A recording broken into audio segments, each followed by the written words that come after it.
Shalom Bapak Ibu Saudaraku yang diberkati Tuhan. Bagaimana kabarnya pagi ini?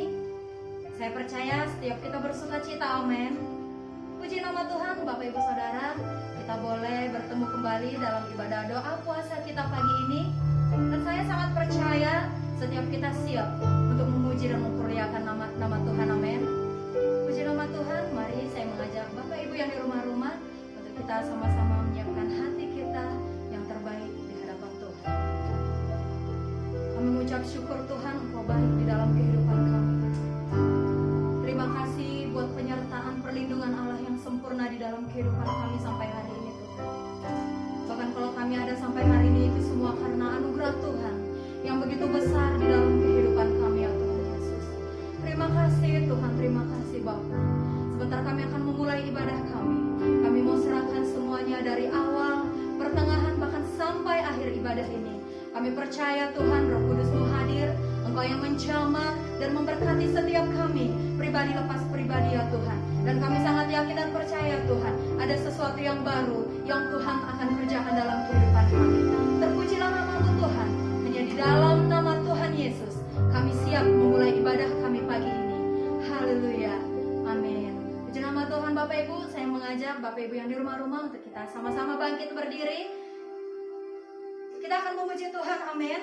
Dalam kitab Mazmur 100 ayat 4, firman Tuhan berkata, "Masuklah melalui pintu gerbangnya dengan nyanyian syukur, ke dalam pelatarannya dengan puji-pujian, bersyukurlah kepadanya dan pujilah namanya." Saya percaya setiap kita siap memuji Tuhan, amin. Yang siap memuji Tuhan, mari sama-sama kita sambil menari. Memuji nama Tuhan, sebab Dia baik dalam kehidupan kita. Haleluya.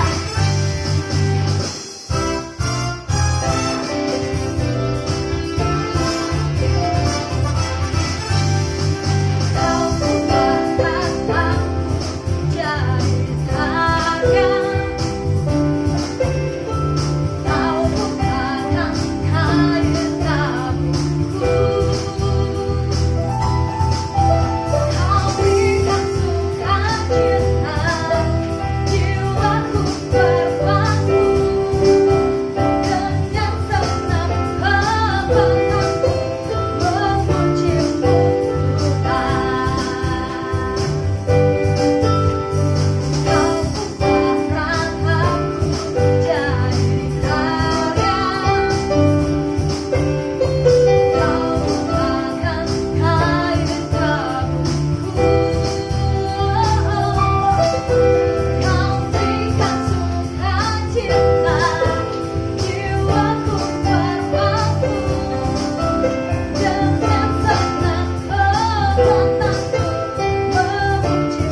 Puji nama Tuhan, saya persilakan Bapak Ibu yang di rumah-rumah untuk kembali duduk dalam hadirat Tuhan.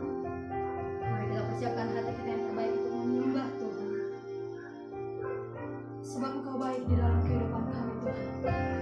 Itu sebabnya tidak ada alasan bagi kami untuk kami tidak menyembah Engkau di dalam kehidupan kami.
Shalom, selamat pagi Bapak Ibu yang dikasihi oleh Tuhan. Saya percaya bahwa pagi hari ini pagi yang indah, pagi yang spesial buat Bapak Ibu Saudara kita semua hari ini, di mana kita bisa berdoa, berpuasa bersama-sama.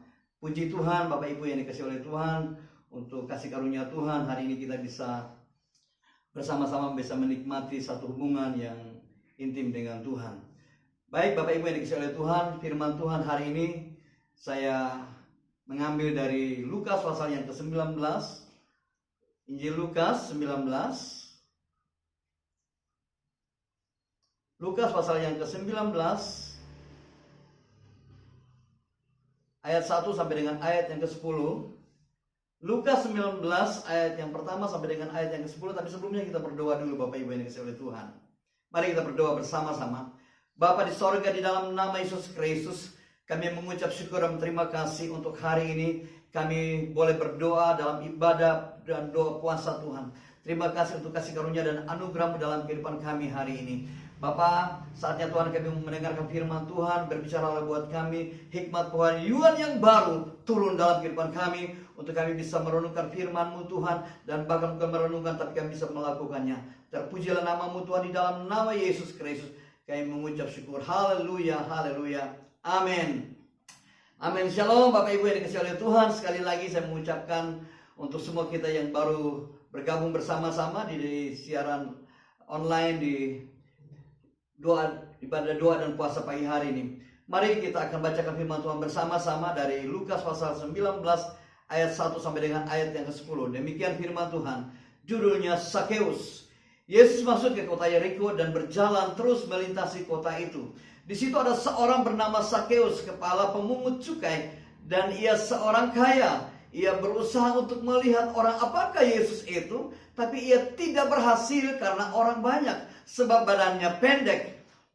Maka berlarilah dia mendahului orang banyak itu untuk memanjat pohon ara untuk melihat Yesus yang akan lewat di situ. Ketika Yesus sampai di tempat itu, ia melihat ke atas dan berkata, Sakeus, segera turun sebab hari ini aku akan menumpang di rumahmu. Lalu Sakeus segera turun dan menerima Yesus dengan sukacita. Tapi semua orang yang melihat hal itu bersungut-sungut, katanya, ia menumpang di rumah orang berdosa. Tapi Sakeus berdiri dan berkata kepada Tuhan, Tuhan, setengah dari milikku akan kuberikan kepada orang miskin, dan sekiranya ada sesuatu yang kuperas dari seorang akan kukembalikan 4 kali lipat. Kata Yesus kepadanya, hari ini telah terjadi keselamatan kepada rumah ini, karena orang ini pun anak Abraham. Sebab anak manusia datang untuk mencari dan untuk menyelamatkan yang hilang. Puji Tuhan Bapak Ibu yang dikasihi oleh Tuhan. Satu kebenaran yang hari ini kita akan belajar. Mungkin Bapak Ibu sudah sering kali dengar firman Tuhan ini, sudah sering kali baca firman Tuhan ini, dan dengar khotbah tentang firman Tuhan ini. Tapi hari ini judul khotbah saya berbicara tentang perubahan hati. Kisah Sakeus berbicara tentang hati yang berubah.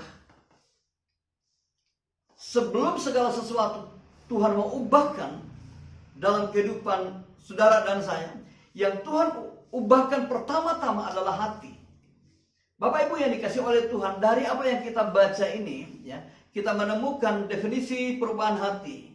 Sesuai dengan apa konteks yang kita baca di dalam kisah daripada Sakeus ini, maka yang pertama perubahan hati adalah hati yang mengalami anugerah Tuhan. Bisa bayangkan Bapak Ibu, Sakeus sudah membayangkan kalau Tuhan itu akan menumpang di rumahnya. Tuhan akan memanggil dia, melihat dia. Dia berusaha untuk melihat orang apakah Yesus itu. Tapi dia tidak tahu bahwa dia ada di hati Yesus. Dan dia mendapatkan anugerah Tuhan hari itu. Jadi definisi perubahan hati adalah mengalami anugerah Tuhan. Seperti Sakeus. Definisi perubahan hati yang kedua, hati yang berubah ke arah yang lebih baik. Kita melihat kisah di bawah. Dia mulai belajar untuk meninggalkan, mengakui segala kesalahannya. Dia akan berubah untuk mengalami suatu perubahan kepada arah yang lebih baik. Disebabkan karena terinspirasi oleh anugerah Tuhan. Jadi karena anugerah Tuhan itu datang kepada dia, Dan hari itu dia mulai berubah kepada arah yang lebih baik. Artinya begini bahwa ketika dia ketemu dengan Yesus, dia akan mengalami perubahan. Yang ketiga, kesadaran akan sesuatu yang berubah karena kesadaran tersebut. Sekali lagi, kesadaran akan sesuatu dan berubah karena kesadaran tersebut. Artinya begini, saya kasih contoh yang gampang supaya kita bisa mengerti. Hari-hari ini kita sedang berada di dalam satu kondisi di mana kita ada di dalam COVID-19 ini. Artinya ada virus yang menggerogoti bangsa ini. Dan kita sadar virus ini ketika hanya bisa terjangkit kalau kita nggak mencuci tangan, ya kita tidak berjabat tangan, dan hal-hal yang diberikan oleh protokol oleh pemerintah. Nah, kita sadar kalau ada virus ini maka kita akan berubah. Berubahnya mulai mencuci tangan, mulai memakai masker, mulai menjaga jarak dan sebagainya. Kita memiliki kesadaran dan berubah karena kesadaran tersebut. Bapak Ibu yang dikasihi oleh Tuhan, yang berikut, definisi perubahan hati bicara tentang secara sadar kita mengambil keputusan berubah ke arah yang lebih baik. Hampir mirip dengan poin yang kedua. Jadi kita sadar, oh kita ini buat dosa. Ketika kita sadar kita buat dosa, kita mau berubah kepada arah yang lebih baik. Itu definisi hati yang mengalami perubahan. Kemudian definisi hati yang berikut adalah sebuah peristiwa yang dipakai Allah untuk membawa kita kepada kesadaran akan kesalahan dan pemahaman akan kebenaran.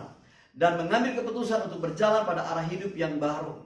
Bapak Ibu yang dikasihi oleh Tuhan, ternyata, ya, saya kasih contoh lagi, COVID-19 ini membawa saudara dan saya kepada kesadaran untuk mengalami satu perubahan yang baru.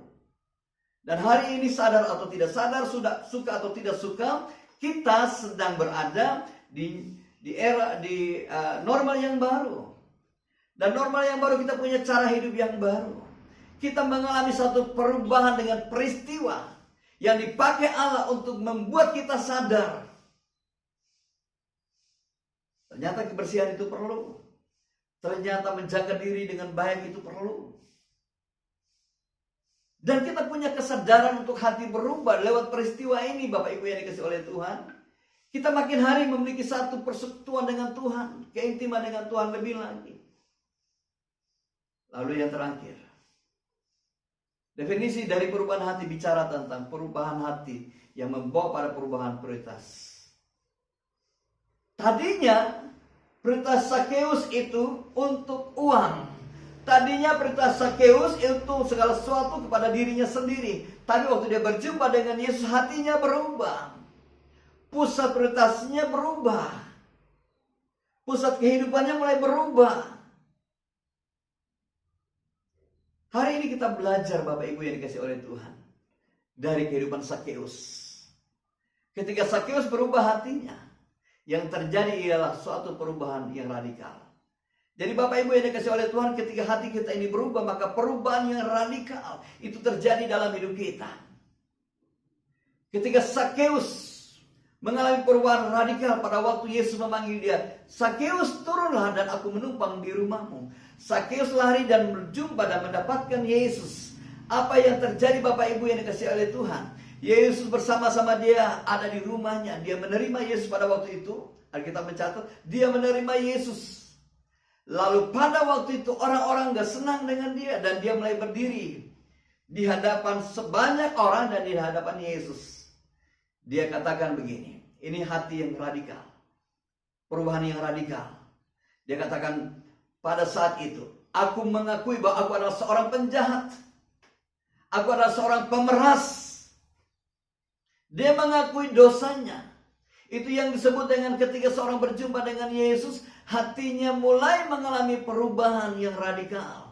Perubahan yang radikal ini berani untuk mengaku dosa. Seperti Sakeus berdiri dan berkata, aku seorang penjahat, aku seorang pemeras. Dan pada waktu dia berdiri, dia sedang melucuti rasa aman untuk bisa mengakui kesalahannya. Sebenarnya dia sudah merasa aman. Dia kaya, dia punya banyak hal. Dia sudah rasa aman, tapi ketika dia berjumpa dengan Yesus, hatinya berubah. Dia keluar dari rasa aman itu. Karena rasa aman itu akan membawa dia kepada kehidupan yang hidup di dalam penderitaan nantinya. Dan dia mengakui itu, mengakui kesalahannya. Dan dia bilang begini, separuh dari hidup, separuh dari yang kumiliki, ku serahkan kepada orang miskin. Poin yang terakhir tadi kita katakan bahwa definisi daripada perubahan hati adalah perubahan prioritas. Prioritasnya berbeda sekarang. Tadi untuk diri sendiri dia bilang 50%. Separuh dari milikku kuserahkan kepada orang miskin. Bahkan bukan itu saja Bapak Ibu yang dikasihi oleh Tuhan. Waktu dia mengaku bahwa dia seorang penjahat, dia seorang pemeras. Pada waktu dia berbalik kepada Tuhan, dia katakan begini. Dia mengakui dosa. Dia bilang begini. Aku akan mengembalikan uang orang yang diperas 4 kali lipat. Hal ini berarti uang bukan prioritas di dalam hidupnya. Hari ini apa yang menjadi prioritas dalam hidup Bapak Ibu Saudara dan saya? Mari kita belajar. Cara berpikir berubah dari kesejahteraan diri menjadi memikir kesejahteraan orang lain. Ini yang dialami oleh Sakeus, hatinya berubah. Perubahan hati membuat kita tidak memikirkan diri sendiri, tapi kita memikirkan kesejahteraan orang lain. Dia katakan, aku akan mengembalikan 4 kali lipat. Itu merupakan apa yang ada di hatinya. Perubahan hati Sakeus membuat dia bersedia untuk melakukan kebenaran. Jadi Bapak Ibu yang dikasihi oleh Tuhan, perubahan hati akan membuat kita sanggup untuk melakukan kebenaran. Kita harus memiliki keputusan-keputusan yang tegas seputar perubahan hati kita.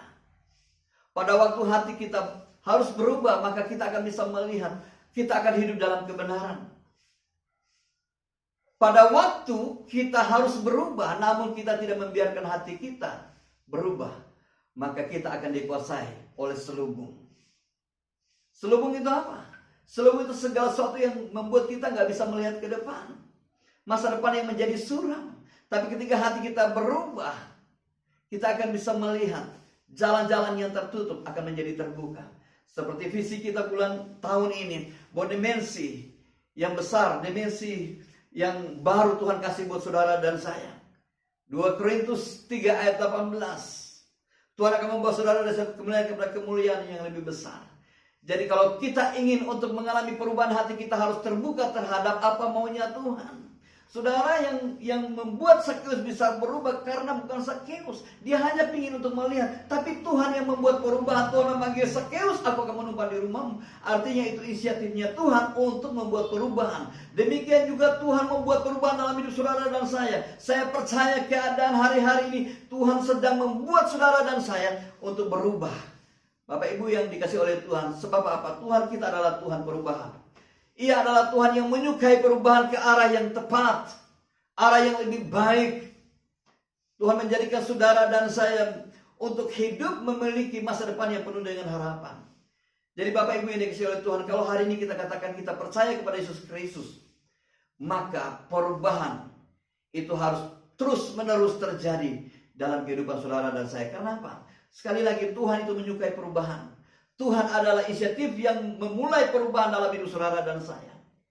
Karena bagi Tuhan, perubahan itu penting. Dan bagi kita juga perubahan itu seharusnya penting di dalam kehidupan kami. Dan sangat penting dalam kehidupan saudara dan saya. Perubahan itu, sebelum Tuhan mengubah segala sesuatu, Tuhan harus mengubah hati kita lebih dulu. Nah, hati saudara dan saya hari ini, bagaimana? Apakah kita sudah mengalami perubahan yang radikal seperti Sakeus? Tapi biarlah hari ini kita belajar untuk mengalami perubahan yang radikal. Mengalami perubahan yang radikal itu simpel, sederhana Bapak Ibu yang dikasih oleh Tuhan.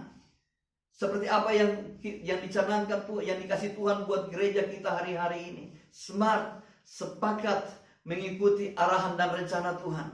Sekali lagi, sepakat mengikuti arahan dan rencana Tuhan. Artinya apa? Kita mentaati firman Allah. Dan Bapak Ibu yang dikasih oleh Tuhan, ketika kita mentaati firman Allah, implikasinya adalah perubahan dalam hidup saudara dan saya. Kita lihat Rasul Paulus, ketika dia mentaati firman Tuhan, dia berubah. Kalau kita baca di dalam Kisah Para Rasul 9 ayat 1-8, Paulus itu adalah seorang Farisi, anggota Sanhedrin yang ke-6.000. Dia murid Gamaliel yang hebat, ambisius. Dia seorang penganiaya jemaat yang luar biasa. Tapi waktu dia ketemu dengan Tuhan, dan itu pun inisiatifnya Tuhan, dia terbuka terhadap inisiatifnya Tuhan. Paulus mengalami perubahan hati sehingga dia berani berkata Tuhan. Waktu dia ketemu dengan Tuhan, Tuhan membuat perubahan dalam hidupnya. Dia katakan begini, Tuhan, apa yang harus kuberbuat? Kata Tuhan kepadaku, bangkitlah dan pergilah ke Damsyik, di sana akan diberitahukan kepadamu segala sesuatu yang ditugaskan kepadamu. Bapak Ibu yang dikasih oleh Tuhan, perubahan dalam diri Paulus ialah perubahan inisiatif daripada Tuhan. Bisa bayangkan dia membunuh orang Israel dan dia menjadi pengikut Tuhan. Itu hebat dan luar biasa Tuhan kita. Hati kita akan mengalami perubahan kalau kita mengalami hati yang terbuka untuk siap untuk Tuhan mau introspeksi diri saudara dan saya. Tuhan mau mengubahkan hidup saudara dan saya. Biarlah hati kita hari ini terbuka untuk Tuhan. Bapak Ibu yang dikasih oleh Tuhan, mari kita belajar hari ini. Yang menghalangi perubahan hati kita adalah segala sesuatu, isu-isu duniawi, tradisi-tradisi yang seringkali membuat hati kita gak berubah. Saya kasih contoh Bapak Ibu yang dikasih oleh Tuhan. Hari-hari ini kan banyak orang mulai bertanya, kapan ya kembali ke gereja, kapan ibadah ke gereja?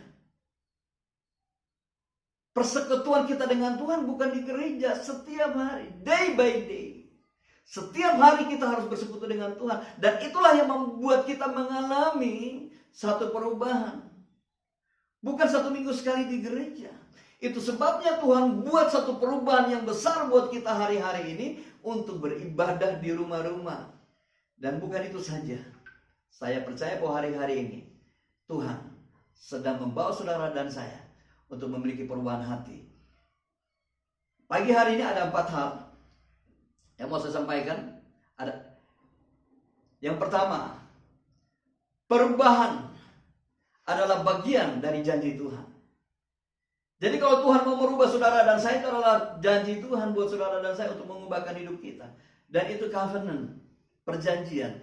Ayat yang kita baca tadi, orang ini adalah keturunan Abraham. Artinya keturunan Abraham adalah keturunan yang mendapatkan janji Tuhan. Karena perubahan merupakan bagian dari janji, maka ada bagian Tuhan dan ada bagian kita. Untuk perubahan terlihat dalam hidup saudara dan saya itu ada prosesnya. Tidak mudah, tapi harus ada proses yang harus kita jalani. Bapak Ibu yang dikasih oleh Tuhan, ada proses yang dijalani oleh Sakeus. Dia harus naik di atas pohon. Dia harus turun, dia mengakui kesalahannya. Dia harus memberi hidup buat orang lain. Dia harus melepaskan hartanya juga separuhnya buat orang lain. Itu enggak mudah Bapak Ibu. Tapi saya percaya, kalau Tuhan yang memperkasai perubahan, maka saya percaya perubahan itu akan terjadi dalam hidup saudara dan saya karena kita mengasihi Tuhan. Bapak Ibu yang dikasihi oleh Tuhan, seperti halnya Tuhan memperkasai perubahan, maka Tuhan juga memperkasai kasih. Apa yang terjadi ketika orang mulai menghakimi Sakeus? Kita melihat bahwa orang mulai marah kepada Yesus karena ia akan makan dengan Sakeus yang orang berdosa. Tapi Yesus tetap mengasihi Sakeus pada waktu itu. Apa yang terjadi? Karena kasih merupakan pengalaman bagi satu perubahan di dalam kehidupan seseorang. Tuhan memberikan kasihnya buat Sakeus hari ini juga. Tuhan mencurahkan kasih buat saudara dan saya. Perubahan itu karena kasih Kristus dalam hidup saudara dan saya. Yang kedua, perubahan tidak datang karena kita menghakimi orang lain. Tapi perubahan datang karena penerimaan kita. Nah Bapak Ibu yang dikasih oleh Tuhan, ada begitu banyak orang yang hari-hari ini cenderung untuk menghakimi orang lain. Bahkan memvonis orang lain bahwa orang itu tidak berubah. Tapi saya mau kasih tahu hari ini, Tuhan mau ajar kita untuk kita belajar untuk bisa menerima orang lain apa adanya. Belajar untuk menerima orang lain. Kalau hari ini Tuhan bisa menerima saudara dan saya tanpa syarat apapun, maka kita percaya bahwa Tuhan juga akan menerima orang lain tanpa syarat. Hari ini mari kita belajar supaya anugerah Tuhan, kasih Tuhan makin nyata di dalam hidup saudara dan saya. Kita percaya bahwa hari ini jangan lagi ada kekecewaan dalam kehidupan kita. Karena kekecewaan itu mengubah orang kepada arah yang Tuhan tidak kehendaki. Kekecewaan merupakan penghalang terbesar dalam hidup saudara dan saya untuk mengalami satu perubahan. Mari kita belajar hari ini untuk belajar untuk menerima orang lain apa adanya. Jangan sampai ada kekecewaan dalam hati kita. Yang kedua, jangan pernah menyerah terhadap pengharapan akan perubahan. Saudara, kalau hari ini kita sedang berdoa buat orang-orang lain untuk mengalami perubahan, sekali lagi perubahan itu inisiatifnya dari Tuhan, datangnya daripada Tuhan. Kita ubah pandangan kita. Kalau hari ini kita berdoa buat orang lain, kita jangan pesimis bahwa orang itu nggak bisa berubah. Percaya bahwa orang itu bisa berubah. Kalau hari ini kita lagi berdoa buat penuaian jiwa, perubahan besar terjadi. Saya percaya hati Bapak, Saudara, dan saya, hati kita semua sudah diubahkan. Dan kita percaya orang lain juga akan diubahkan. Penuaian besar boleh terjadi hari-hari ini karena hati kita diubahkan. Oleh sebab itu, jangan pernah berhenti, jangan pernah menyerah tentang pengharapan akan perubahan. Sekali lagi, jangan pernah menyerah terhadap pengharapan akan perubahan. Dan yang terakhir, kita melihat apa yang terjadi dalam perubahan Bapak Ibu yang dikasih oleh Tuhan. Yang terjadi dalam perubahan yang terakhir adalah 1 Korintus 3 ayat yang ke-18. Perubahan datang dari Tuhan dan untuk kemuliaan Tuhan. Jadi kalau Tuhan mengubahkan hati saya, hati Bapak Ibu Saudara, itu untuk kemuliaan Tuhan. Dan itu yang Tuhan inginkan. Perubahan terjadi untuk kemuliaan Tuhan. Tuhan membawa saudara dan saya, Alkitab berkata, supaya kita semua mencerminkan kemuliaan Allah. Muka ini tidak terselubung lagi, hidup ini tidak terselubung lagi, tapi kehidupan ini mencerminkan kemuliaan Allah. Dan pada akhirnya, kita akan bisa melihat bumi ini penuh dengan kemuliaan Allah. Hidup saudara dan saya, orang-orang yang penuh dengan kemuliaan Allah akan memenuhi bumi ini. Dan saya percaya bahwa hari ini kita akan menerima hati yang daripada Tuhan mengubahkan hati kita. Mari kita buka hati kita untuk Tuhan bekerja, berjalan dengan apa maunya Tuhan, sepakat mengikuti rencana dan arahan Tuhan. Dan kita akan melihat bahwa perjalanan hidup kita selalu akan disertai oleh Tuhan. Fokus kita bukan untuk diri kita sendiri lagi. Hati yang berubah akan mengubahkan hidup saudara dan saya untuk melihat kesejahteraan orang lain. Tuhan Yesus memberkati. Kita tundukkan kepala, kita berdoa. Bapa di surga, terima kasih, kami bersyukur untuk pagi hari ini. Kiranya Tuhan, hati kami berubah semua Tuhan Yesus, kepada arah yang lebih baik, kepada apa yang Kau inginkan Tuhan. Ajar kami Tuhan Yesus untuk melakukan firman Tuhan, taat dan setia melakukan firman Tuhan. Sebab kami tahu ketika kami taat dan setia melakukan firman Tuhan, maka implikasinya Tuhan kami akan berubah. Terima kasih Tuhan untuk perubahan-perubahan yang Engkau buat dalam hidup kami dari hari ke hari. Termasuk pandemik ini Tuhan Yesus, Engkau buat itu semua untuk kami berubah Tuhan. Terima kasih Bapa, terima kasih Tuhan Yesus. Berkati setiap kami semua, berkati setiap jemaat-jemaat Tuhan, umat Tuhan yang ada di rumah-rumah yang lagi berdoa hari ini Bapa. Terima kasih, dengan kasih Kristus kami berdoa memberkati Gembala Pembina kami, Pendeta Dr. Insinyur Niko Nyotro Harjo. Engkau berkati hamba-Mu, berkati keluarga besarnya, istri dan anak-anaknya. Demikian juga kepada wakilnya, Engkau boleh memberkati mereka Tuhan Yesus. Tutup berkati dengan kuasa darah Yesus Kristus, berikan kesehatan yang sempurna buat mereka, hikmat yang baru turun buat mereka.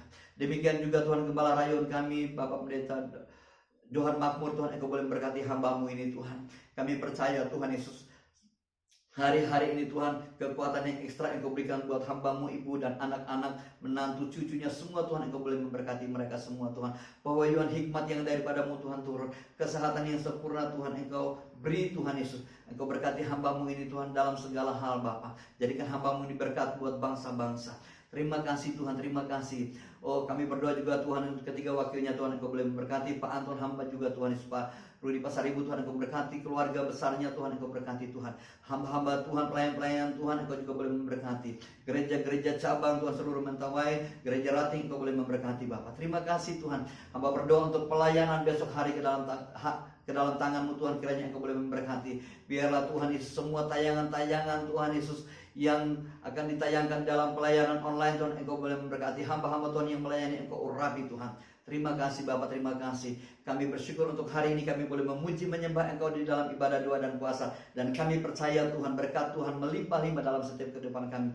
Kami mengangkat tangan kami dan memberkati bangsa Indonesia. Diberkatilah bangsa ini. Bangsa ini akan sehat, bangsa ini akan sembuh. Dan kami percaya bangsa ini Tuhan Yesus akan mengalami perubahan kepada arah yang lebih baik. Terutama Tuhan, perubahan Tuhan Yesus untuk mengenali Yesus sebagai Tuhan dan Juru Selamat. Terima kasih Bapak, terima kasih Tuhan. Sebentar Tuhan kami akan pulang Tuhan. Diberkatilah Tuhan setiap kami Tuhan, keluarga demi keluarga, pekerjaan, usaha dan rumah tangga kami. Apapun yang kami lakukan diberkati berlimpah-limpah.